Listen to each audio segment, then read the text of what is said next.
আমি যখন একদম ছোট তখন থেকেই দেখে আসছি এই মায়ের মুখখানা, যেন একই রকম রয়ে গেছে।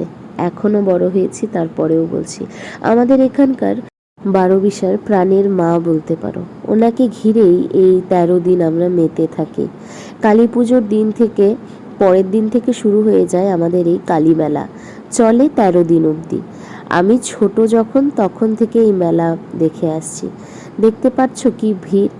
আমাদের পাশেই রয়েছে আসাম, ভুটান এবং বিভিন্ন জায়গা। তো বিভিন্ন জায়গার থেকে কিন্তু এখানে লোক আসে। আর এই যে আমার বন্ধুটাকে দেখে আমি বলছিলাম যে তুই তো ফেমাস হয়ে যাবি রে আমার ব্লগে। ও শিলংয়ে জব করে, তো সেখান থেকে ও মেলা মানে লাস্ট মেলা উপভোগ করার জন্য চলে আসছে। আর এখানে আমরা সবাই একত্রিত হয়েছি আজকের লাস্ট মেলাটা ঘোরার জন্য। তোমরা শুধু ভিড়টা দেখো, ভীষণ ভিড় ছিল। তারপরে 2-3 চক্কর ঘুরে এখানে দেখা হয়ে গেল আমার মিষ্টি প্রিয় মানুষের সঙ্গে।